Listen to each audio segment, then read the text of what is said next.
There was a few centres identified in the UK and in Germany. And so in this case, we executed a real-time, on-demand drug product manufacturing strategy and shipped drug product directly to the clinical centre with a 14-day lead time from enrolment. That clinical trial was a full single protocol executed and led by Quotient.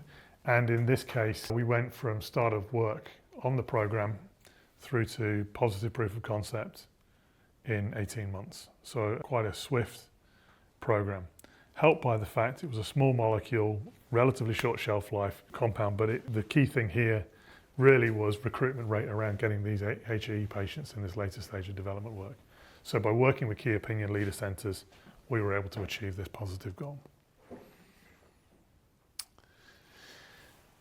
Now, as I said, this was a program that we supported drug product manufacture for, as well as the clinical testing work. I talked at the start of today about translational pharmaceutics and it being a way of integrating formulation development, drug product manufacturing, clinical testing into a single organisation. When you take a big step back and look at the pharma industry today, you may see this in your own organisations or organisations you've worked with in the past. There are really two silos that form. You have a drug product organisation and you have a clinical testing organisation, and they tend to be quite separate.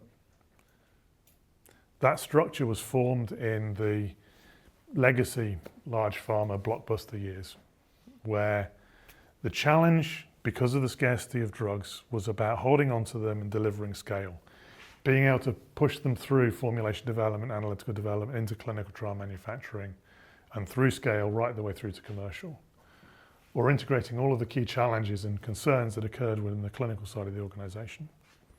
What that did is actually separated the two and created white space that exists between the organisation. Now, in early development, if you've got to run a clinical study,